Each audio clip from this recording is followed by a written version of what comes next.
Time we visit with our friends from Fidelity Bank, and we do have Amber joining us, senior loan officer, and you brought a guest with you. Who did you bring with you? Sure did. I brought Chris Judge from Professional Appraisers Group.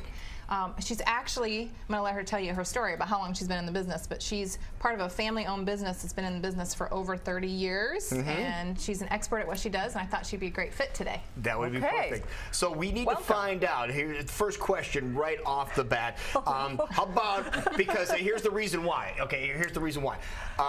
There's a house right behind where I live in Altoona that just went on the market, and I had no idea how much this house was worth. It's like almost $700,000, or I'm sorry, almost $900,000. And I'm like, are you kidding me now? But I don't know. Is it the appraised price or is it the assessed price? What's the difference between those two? The difference between the two, I guess the correct answer to that actually is, by definition, assessed value and appraised value are the same. They're both market value. Market value, most probable price your property will bring on the open market. The difference, though. Okay, here's the definition. No, here's what we want to find out. What's the definition of those two terms? The definition is they're both looking for market value. Both of them are supposed to be market value. If you ask an assessor, he or she is going to say, it's market value. If you ask an appraiser, we're going to say our appraised value is market value. The difference is more in the technique. So, what does an appraiser do? An appraiser? Yes. What do I do? What we do is try to estimate market value. So we want to find the most probable price that your property will bring on the open market based on comparable properties that have sold within your market.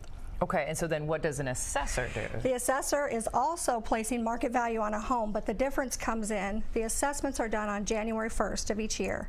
They're not done again until the next January. The assessor on January 1st is using sales data from the previous year. So that's one difference. I'm doing an appraisal today. It's 9 months into the year. If there's any market changes that happened in that year, that assessment isn't going to reflect that. So right now we've got appreciation in the market.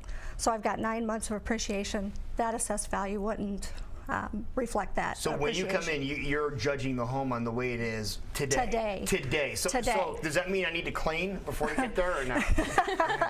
I get this question a lot, and I always say, do you really? Yeah. Oh, that's funny. And I usually tell people, don't stress. You know, I'm not looking to see if your bed's made or if there's, you know, mail on the table or anything but will like that increase if you walk in? Don't come to my house. No, seriously, if you walk in and the bedroom is really nice and neat and the floors are vacuumed and the living room looks like it's that's going to appear to be a nicer looking house. You might give it a couple of extra dollars, won't you? Actually, no. No? All right, how about this? Hey, here's another one. What about, I heard this when I sold my first house. What about the aroma when you walk in? Does that do anything for you? Because they said that's for the guy who wants to buy it, not the appraiser. No, but you want to get good value out of this, okay? But like if you put cinnamon on an empty pie tin or something and get the house smelling good, does that help? I think the things that you're talking about are what realtors deal with, and that's how to market your home and how to get it sold quickly. I'm looking at, and of course, every bit of fluid just left my mouth. Oh, you're okay. Welcome to television. You're fine. You're fine. Like what we're looking at, thank you. Here, it's brand new. No germs, I promise. It's not do you need, if you are selling your house or looking at a house, do you need both an appraiser and an assessor? Is that required? No. You just need the appraiser. You just need an appraiser. Assessment is for tax purposes. Tax purposes. And the appraisal would be for lending purposes. Okay, so you don't need to vacuum your floors, things like that, but what are you specifically looking for? I am specifically looking at the quality and the condition of the materials used in your home. So when I'm doing an inspection, I'm going to do a floor plan. That gives me the general layout. That gives me the room count. And then as I'm walking through doing my floor plan, I'm panning the room. I'm looking past the bed that's not made. Okay. And I'm looking up at the ceiling fan. Has it been updated? What type of trim? Is it custom trim? Is it standard? The flooring. Is it carpet? Has it been updated? Is it worn? I'm looking at the kitchen. Like granite. Granite, Formica. Things like that, okay. Yeah, are the cabinets custom? Are they standard? I'm looking at condition and quality. And then all of those items then are considered an overall condition and quality of your property. Now, our security systems, is that something you keep an eye out for Yes. too? Because I know there's a lot of people that are considering putting security systems in Yes, too. that's definitely an amenity as well as central vac or Really? I'm trying to think of other amenities in the home. Now we have some before and after photos that we want to show at this time to kind of tell us what we're looking at here. See, there's Jackie's house. There's my house. Actually, that looks pretty good for my house.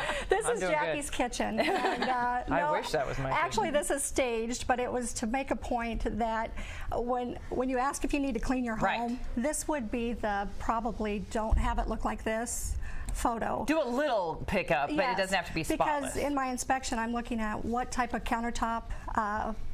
So you need to be able to see the countertop. I should be able to see the countertop. Yeah. Oh, okay. And there's the same house just picked up with the clutter removed, and that's a much easier inspection for me. Yes. Okay. So.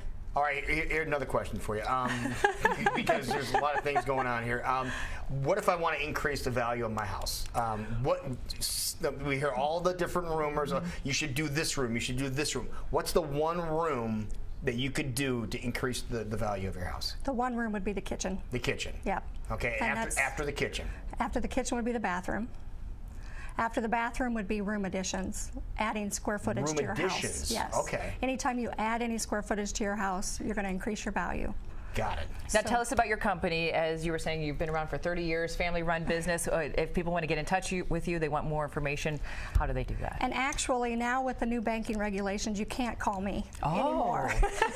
They're making it so that you need to contact a lending institution.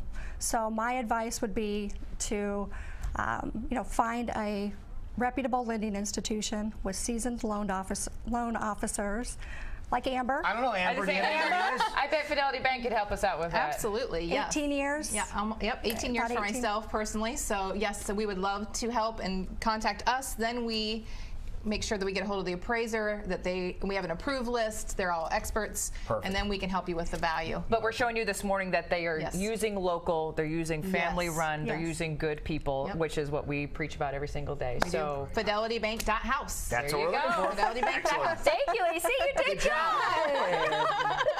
And how's the vodka? Good? We'll be right back.